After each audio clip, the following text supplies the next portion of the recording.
ప్రియులారా, బాగున్నారా? దేవుని వాక్యాన్ని క్రమంగా చదువుతున్నారా?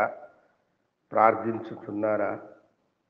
నేటి ధ్యాన వాక్యము కీర్తనల గ్రంథం 34వ అధ్యాయము 7వ వచనం.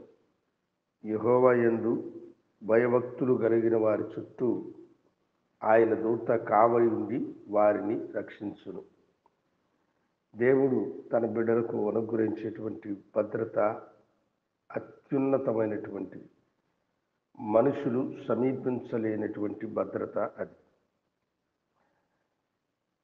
మన మాజీ ప్రధాని ఇందిరాగాంధీ గారు ఆమె బ్రతుకున్న దినములో సిక్కు తీవ్రవాదులు దేశములో అలజడులను సృష్టిస్తున్నారని గ్రహించినదై వారికి అప్పుడు వారి పవిత్ర మందిరమైనటువంటి స్వర్ణ దేవాలయము నివాసముగా ఉండేది.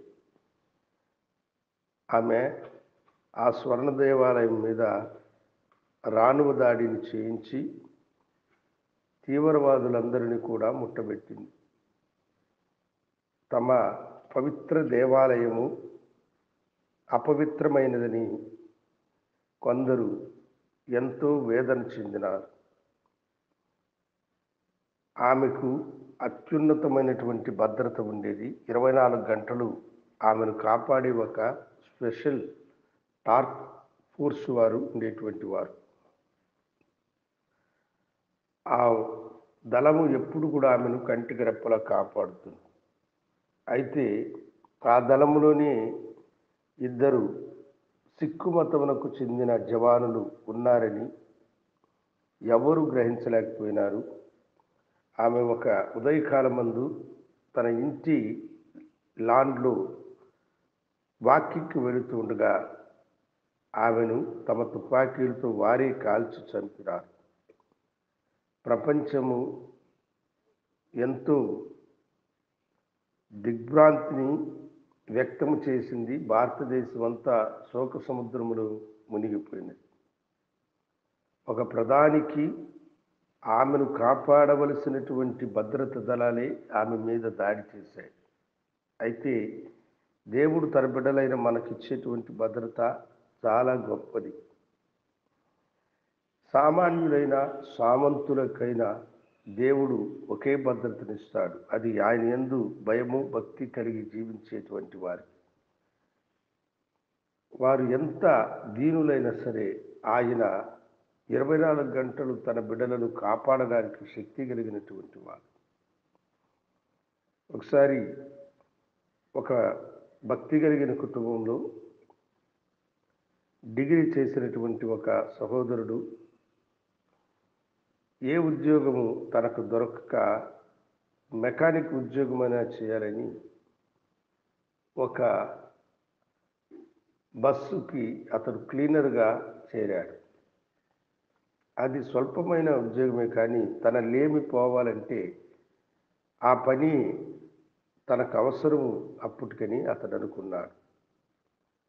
వారు వెళ్తుండేటువంటి బస్సు పాడైపోయింది. మార్గం మధ్యలో వారు దిగి దానిని బాగు చేస్తూ ఉండగా ఇతడు బస్సు కిందకి దిగి టైర్లకు ఏమైనదో అన్ని టైర్లను పరిశీలించి చూస్తూ ఉన్నాడు. ఇది గ్రహించినటువంటి ఆ డ్రైవరు బస్సుని స్టార్ట్ చేసి అది కదిలింది. ఆ చక్రాల కింద పడి అతడు నుగ్గునుగ్గైపోవలసింది. కానీ ఏదో ఒక దివ్యమైన హస్తము ఆశ్చర్యకరముగా ఆ బస్సు కింద నుండి అతన్ని 2 కాళ్ళు పట్టుకుని బయటకు ఈడ్చినట్లుగా అతడు గ్రహించినాడు. అతడు చెప్పిన సాక్ష్యం ఏమిటంటే అది దేవుని దూత హస్తమే, లేకపోతే మా డ్రైవరు తెలియక చేసిన పొరపాటుకి నా ప్రాణాలను నేను కోల్పోయేవాడిని. కనుక దేవుని ఎడల భయం భక్తి కలిగిన మనకు మీ శత్రువులు మీకు కీడు చేయాలని తలంచిన, మీకు విరోధముగా ఉన్నవారు మీ మీదకి ఎగబ్రాకాలని చూసిన దేవుడు మిమ్మలను కాపాడేటువంటి వాడు. ఆయన దూతలు సదా మీ చుట్టూ ఉంటారని మీరు గ్రహించి ప్రభు సన్నిధిలో మిమ్మల్ని మీరు సమర్పించుకొని మీ ప్రయాణమును కొనసాగించండి. దేవుడు మిమ్మలను దీవించునుగాక. మహాగణుడా, నీ బిడ్డలను దీవించండి, ఆశీర్వదించండి. ఈ దినము ఇంటర్వ్యూకి వెళుతున్న బిడ్డలకు మీరు తోడుగా ఉండి మంచి ఉద్యోగాన్ని వారికి అనుగ్రహించండి నాయన. వారి లేమిని కలిమిగా మార్చండి. వ్యాధి బాధల నుండి బిడ్డలను విడిపించండి. ఎంతో వేదనతో ఉన్న బిడ్డలకు మీరు ఉపశమనం అనుగ్రహించి ఆశీర్వదించమని నీ దివ్యకరములకు వారిని సమర్పించుకుంటూ యేసు నామమున వేడుకొంచున్నాము తండ్రి.